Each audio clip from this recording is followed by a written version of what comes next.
9,000 people that they've hoped kind of transition into home ownership. So we recently submitted, the district closed the RFP process. We recently submitted, but once we submitted, we didn't stop at the submission because understanding and doing community engagement on this project is important for us. We understand that the district wants to see local, and the district has some housing needs that it wants to address, and so we want to address those.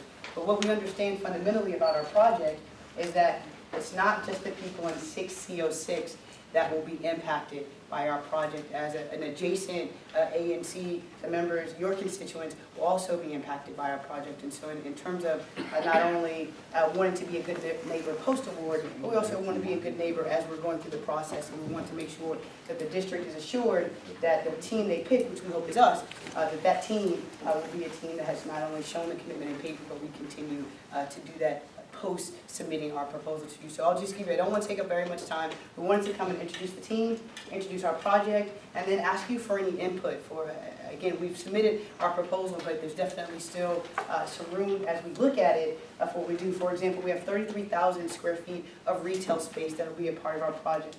One of the things that we believe that makes our team very different from any other team that's submitted to the district is our partner owns 40 Patterson.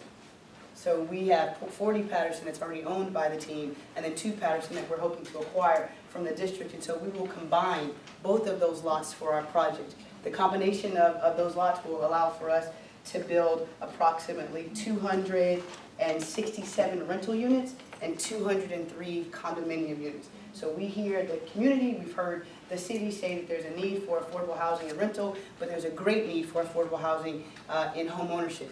In addition to that, because we're combining both lots, we can do that. The district requires 30% inclusion in terms of the zones. We're able to do at a minimum 36%, and we're looking to push that higher. And again, it's because we get about a 22,000 square foot density bonus because we're combining both of the lots. Combining the lots also helps to benefit the community in a way of curb cuts. We know DDOT and their issues around curb cuts, and so this will allow, again, using the lots together allows for us to have less curb cuts to be able to look at. Parking, obviously we want to be able to look at making sure that we're not infringing upon any current parking issues that may be around. So we have parking for both the residential side, the condominium side, and we have parking spaces for the retail. We have the data around NOMA and this community. The majority of individuals in this community do not drive and do not have vehicles, and so we're completely aware about that and really try to look at providing enough parking spaces without encouraging parking, right? So we have our layout and our design has a lot around bike parking and really encourages pedestrian walking, biking, car sharing, and those and things of that nature. We believe our amenities on our property are going to be outstanding. It appeals to everyone from millennials to old-time residents or long-time seasoned residents that we have here. We have a couple of pools on the property. We have a dog park on the property. We also understand that as people are transitioning in the professional world, that some people work from home.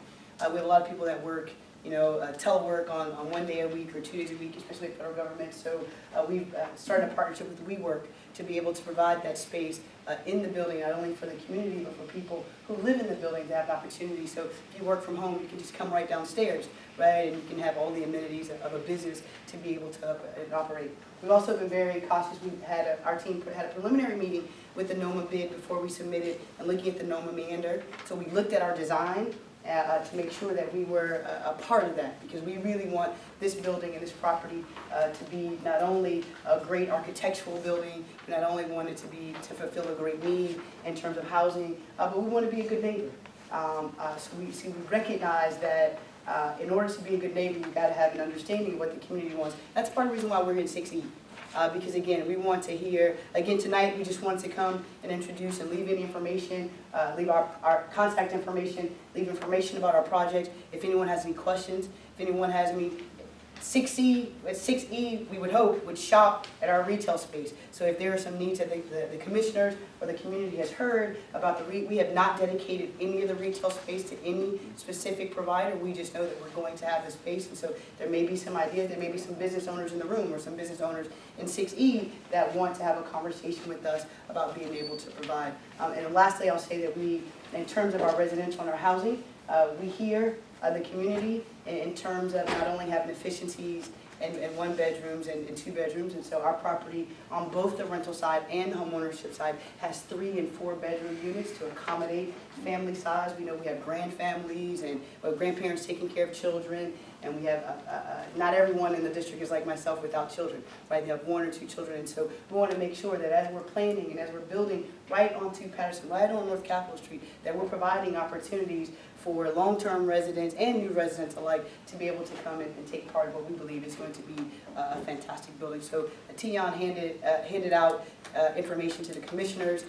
We welcome any questions or any insight that you have. Tion also has a sign-in sheet. If there's anyone in the room that wants more information, that wants to give input on our project as we're moving forward, that have any input in terms of how we can engage, if your organization, I know I saw on the agenda Holy Redeemer is here, and there's some other organizations from N6E, but again, that are our neighbors at 6C. If there's something that we can do to partner with you to kind of make sure that we're doing this as a community effort, I encourage you to sign up with TJ and let us get connected with you. I have cards. I'm more than willing to give my cards. And again, we're just very grateful and thank you for the time and opportunity to introduce our team to you, to the commission. Yeah, thank you so much for coming. That sounds great. Do we have any questions from the commission? Yes, sir. Welcome, council member. Thank you, sir. Curious as to whether or not agency 6C has taken a position on this particular disposition, or whether there's been an endorsement or a recommendation from that commission?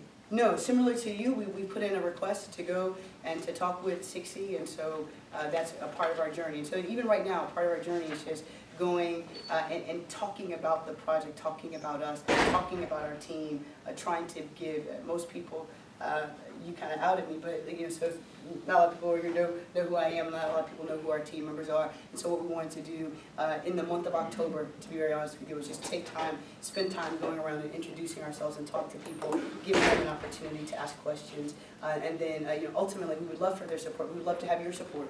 But it wouldn't be fair for us to come and say in 5 minutes you know enough about our project to ask you for support. And so we have a 6C, we've reached out to Heather.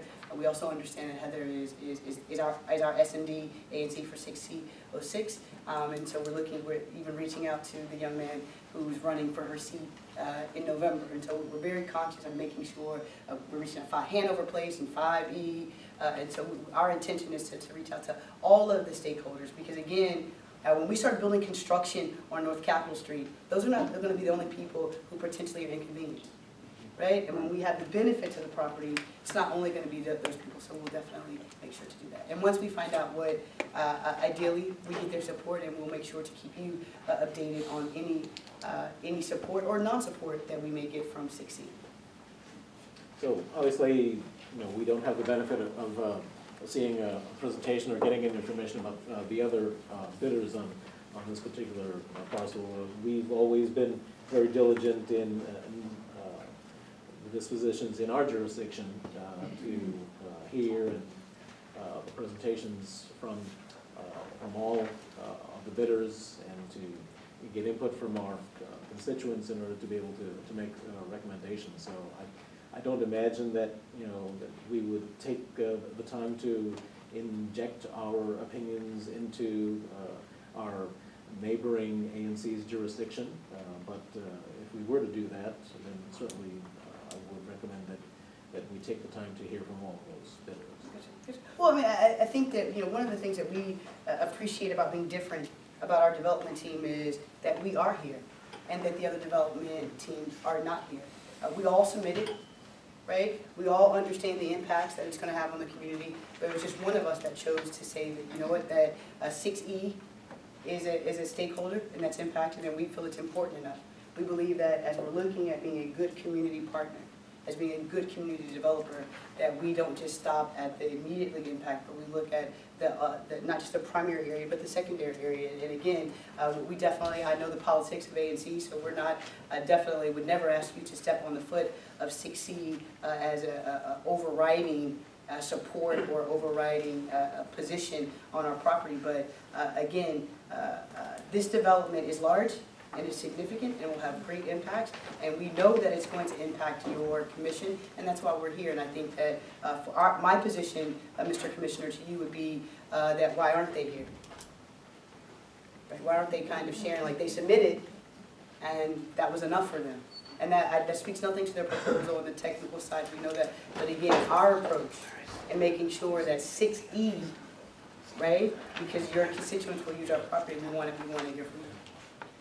Well, well, I think we very much appreciate you coming here and keeping us informed.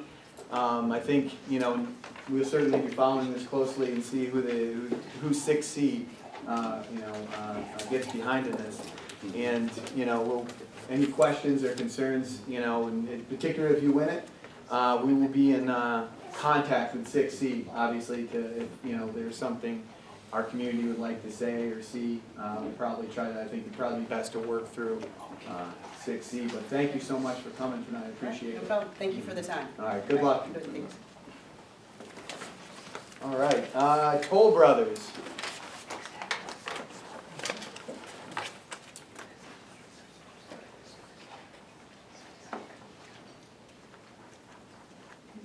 Good evening. Again, for the record, my name is Myla Batiste. Do you mind just being loud for them? Oh, with the law firm of Holland and Knight, here on behalf of Toll Brothers. I just want to start by saying we are not asking for the ANC for a vote or a decision this evening. We are here just to give the ANC an overview of where we are in terms of zoning procedure. Some of you may know we have filed our 45-day notice of intent to file an application, which will include a modification of the first stage PUD that was approved back in June of 2016 rather. And then we will also include as part of that application the second stage PUD approval for just the south parcel. So we have kind of a very concise team presentation that we'd like to walk through, and then of course at the end answer any questions that you may have. So with that, I'm going to turn it over to Paige Hackler, who is the Director of Development for Toll Brothers. Thank you. If you can keep within 10 minutes, that would be great. Hi, I'm just going to update you on a few items that I know come up a lot. One is our raise permit. We submitted for the permit in April. We've been pursuing it pretty aggressively for the last 6 months. We were hoping to start the raise process this month. We ran into another hurdle last week that we're working through. Still hoping to have the buildings down by the end of the year. In the meantime, we have been clearing out the units of all the leftover trash and clothes and furniture and working on the abatement process. We know that sometimes creates kind of a messy look, but it is our priority to make sure that all of that debris gets into a dumpster as soon as possible, and emphasize with our contractor daily to keep the site clean. In addition to that, we do have another contractor go by the site at least weekly to pick up trash from our site and surrounding areas like the park and some other places, and if needed, we send them out more than once a week. We have rodent control in place, and we recently increased the number of traps on the site. We have met with Pastor West in Mount Airy Church a couple times now. The last time we presented the minor changes that we're asking for to the pastor. He was supportive of the changes. I also want to note that the project creates new green space next to the church, in between the church and Sursum Corda, kind of creates a buffer for him. And we are also working closely with Lonnie Duran to finalize a communication plan with the Sursum Corda households to make sure that we keep track of them, keep them engaged, and keep them informed of the project and the process to return. Yeah, and then I'll just introduce the rest of the team that we have here today. We have Brent Walker, also with Toll Brothers.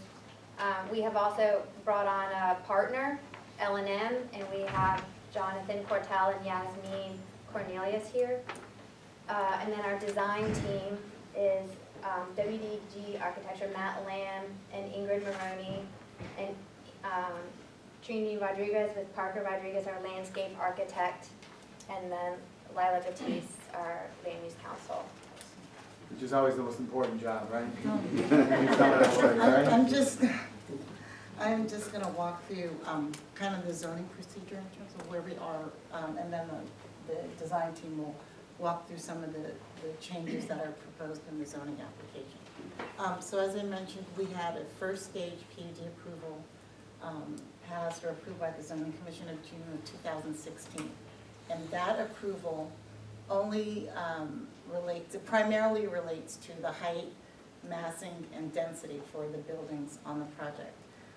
But we also included as part of that approval, we worked very closely with this ANC on a benefits and amenities package, and then it included, some minor flexibility as it relates to kind of the development of the project.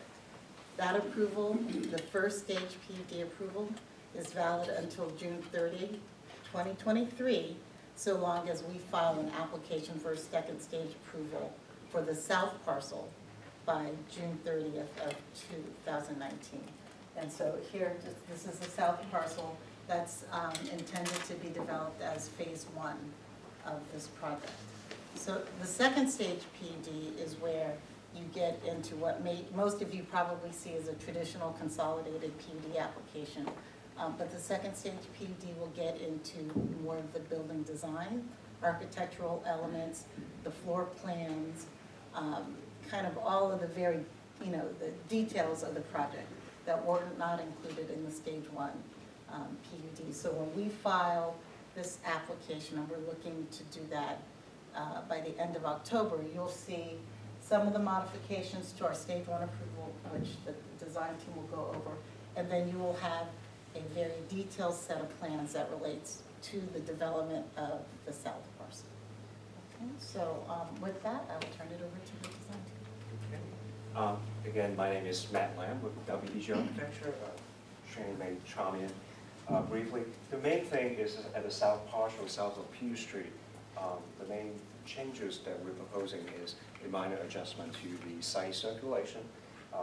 We currently, in the approved stage 1 PUD, we have 2 buildings at the southeast corner. And what we're proposing to do is combining them into a single building, become a private raised courtyard. What it does is that we are eliminating a public circulation that is close to, almost like an alley, a public circulation that potentially causing a mid-block crossing. So we kind of a little bit of a safety concern there. And also bring the focus back onto the park that was actually mentioned earlier during the meeting, and bring residential amenity spaces, rooftop amenity, kind of flanking on either side of the park to make it better. The other concern about that circulation is also that there's a lot of site grading change, about 12 feet to 15 feet. So from an accessibility standpoint for a wheelchair person to go from this space to that space is not really practical. Lastly, by combining the 2 buildings together, we're actually shifting the building massing. Instead of having the central pedestrian spine terminating at a tall building, we're able to shift the building to the right, open the view corridor so you can actually see it through, instead having a lower, about 2.5-story tall building at the bottom, which is an amenity space with rooftop amenities. So you're walking through, you see the sky, and then you also see a terminus building. I think that basically summarizes. Right, I think I'm just gonna add a couple sort of additional elements to that. Basically, the framework stays the same. The streetscape is very similar to what it was, actually pretty much identical. The Pier 3 Plaza is still preserved, activated by the same sort of uses, lobby and amenity areas. The one thing that Matt emphasized is that in the previous plan, that park didn't have any active uses.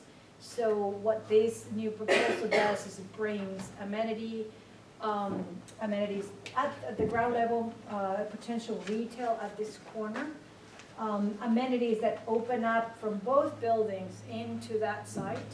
We also realign the connection to create a very, very strong linkage. Before it used to be a small, so we now have opened that up and basically seamlessly integrated the park to these sort of stairs.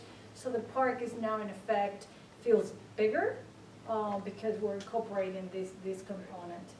The other thing that should be mentioned about this particular connection, it was always a bit of a problem because of the grade changes and the fact that ADA would have been a problem. So, and it was always something that the team in general had not been totally thrilled. It put people at a midpoint, and it kind of watered down the L Street frontage, which we really want people in our streets. So what we're doing is bringing the people, activating the L Street frontage, and then integrating it, as you can see, with the park. Because we're in a stage where now we're looking at things in more detail, we've been grading the site, and one of the things that it's not apparent when you go there, but there is a lot of grade from here to here, and even from here, from Piers to L Street. So we've now really worked out those grades in a way that we think is really advantageous to the site, and to make it feel public and open to all of the community. This sort of gesture to take you out to the corner, we think it's an improvement. So that's all we have in terms of the presentation. This was really intended to give you a very high-level view of what we're proposing in our application. Again, we're probably a month away still from filing, and we will come back to this body after the application is filed and probably set down by the zoning commission to make sure that we have at least addressed preliminarily the Office of Planning and the zoning commission's concerns. And then we will come back so you can look at the application in more detail and hopefully take the vote in support of the project. So, Thank you so much for coming by, giving us a heads up. Do we have any questions from the commission? Just keep it clean in the meantime. oh, the property. Yes. Yeah, I was happy to hear the moves towards rodent control. We all know it's an issue in the city. And I want to point out, she mentioned Mount Airy Baptist Church, which is the immediate neighbor to the site, and so they've been working very closely with Commissioner Quadro. I feel like you want to say. Obviously, this is a project that people have been waiting a very long time to see happen.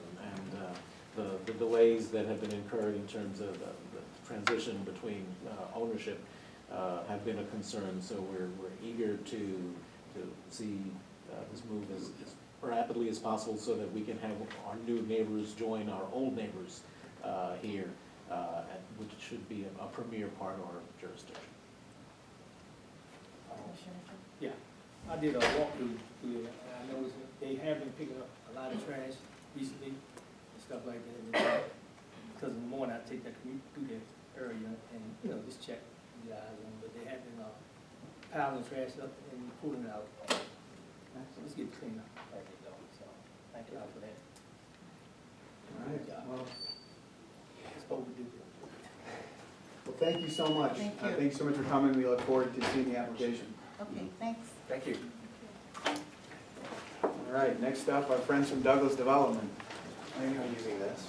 Okay, how long do you think, should we move on and while you kind of set that up? Sure, I mean, Yeah, less the than next 5 one, minutes. I don't think the next one should take too much. Okay. Why don't we move to Zeppelin? Does that work? That's work.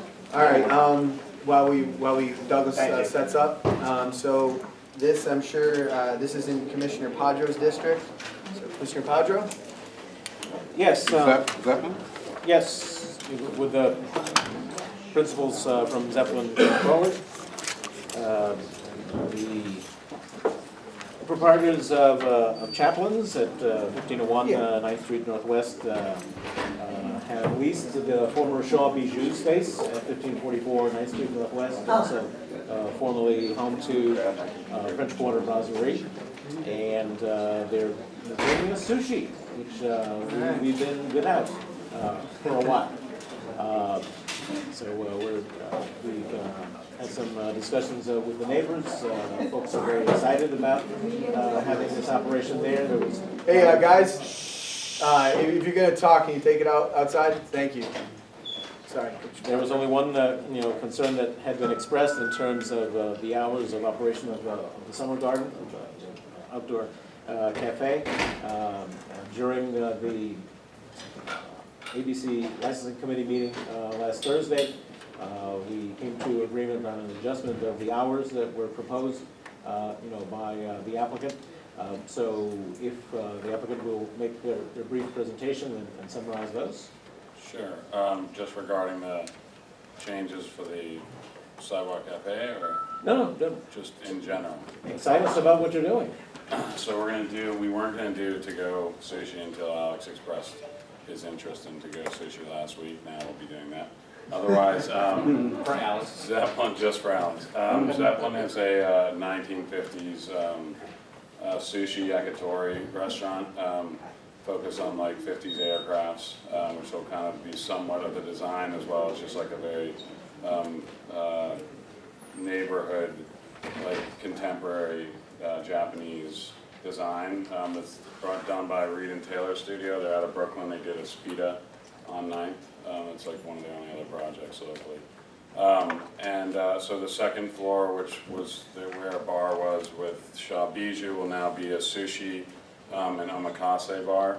Omakase just being like a very like quieter tasting, chef's choice tasting menu, but also will just be like an a la carte sushi bar, as well as yakitori will be executed out of the first floor kitchen. And then we'll do a lot of like, and then karaoke on the second floor as well. So like the second floor will have an omakase sushi bar in the one area, and then where the dining, I guess, used to be for Shaw Bijou and French Quarter Brasserie will now be dining and then karaoke on some nights. I think that's about it. All right, the ABC licensing committee, had recommended the reduction in the hours of the outdoor seating to 11 o'clock Monday through Thursday, and then until midnight on the weekends. We compromised to midnight, 7 days a week. Also, the restriction for the outdoor seating is that there's seated capacity only, not standing capacity, to address any potential overcapacity problems like we had with Dasha in the past. While there were some concerns about the hours of entertainment, the restriction to karaoke resolved those concerns. So the ABC Licensing Committee recommended to the Commission support for the application with the modifications noted. And I'll go ahead and make a motion that we can then discuss that ANC 6E support the application for Zeppelin at 1544 9th Street Northwest with the modification of hours for the outdoor seating to midnight, 7 days a week, with only seated capacity in the outdoor area, and that the entertainment be restricted to karaoke. We will reduce that to a written settlement agreement and submit it to ABRA.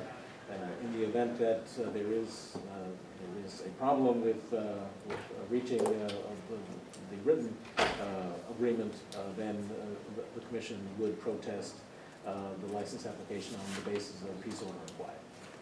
Excellent. Seconded. All in favor? Aye. Would you like to make a motion for the outdoor seating as well? Yes, we can certainly do that. There's a public space application, for the outdoor seating. So there's a modification to the existing plans that were used by French Quarter Brasserie. There's removal of a trellis that's in place to be able to maximize the seating. I believe it's 60 seats that you're, 64 seats that you're proposing there. The Zoning, Planning, and Transportation Committee heard that Oh, application. yes, yes. So, And with history, so that we can support your application. okay, so, again, as the single member district commissioner, I would move that ANC 6E support the public space application for the outdoor patio seating for Zeppelin at 1545 Main Street, and we communicate that to the Public Space Committee and the District Department of Transportation. Seconded. We'll give it to Commissioner Jaffe for seconding. All in favor? Aye. It's unanimous. And just to be clear, what was the vote for the, was it 7-0 for the alcohol license? Okay, great.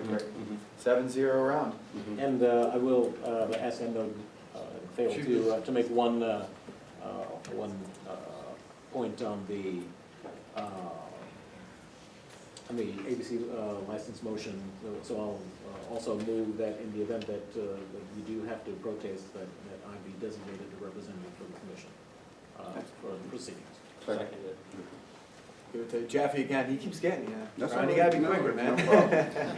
All right, all in favor? Aye. Aye. Unanimous. All right. Thank you. Thank you so much, Thanks guys. so much, Appreciate guys. it. When will you be opening? Hopefully the end of November, early December. When's the date of your hearing? Uh, Do you know the date of the hearing? Oh, I don't have it with me. That's all right. That's neither here nor there. Okay. Yeah. So I'll follow up. Thank you. Okay, thank you. Good. All right. Back to Douglas. All right. I don't know if I can see the screen, I don't know how hard it is to do it, but, good evening, commissioners, ladies and gentlemen. My name is Drew Turner, I'm with Douglas Development. We brought this project to the ANC in November of last year, and we are here seeking support for a minor modification. This is a hotel at the corner of 6th and K Street. We'll be as quick as we can. It is a minor modification. And it's not one minor, it's several different minor things. Just going through the design process with our team and working with Office of Planning and DDOT throughout the process, that's really the result of these changes. So high level, we increased the overall gross floor area of the building by roughly 3,000 square feet. If you go, Ariel, to the slide that shows, so this was the original design. This is, next slide is the new design. It's very subtle, but we ended up pulling out this section of the building slightly closer to K Street programmatically with the way the hotel rooms were laying out. We needed an additional 3 feet. We're still set back respecting the historic buildings on the other side of the alley. The other thing you'll notice in this slide, if you go back to the previous slide, one of the major programmatic changes within this minor modification is the penthouse. Previously, you could see the penthouse pretty clearly from the street. We just had a 18-foot tall penthouse around the entire, not the entirety, but the whole footprint of the penthouse was 18 feet. In this new plan, up to the next page, we stepped the penthouse. So our penthouse goes from 12 feet to 18 feet as you get further into the building. The room count, just another, the high level changes, the room count dropped by 1 room. It went from 235 to 234. The bay projections throughout on both K Street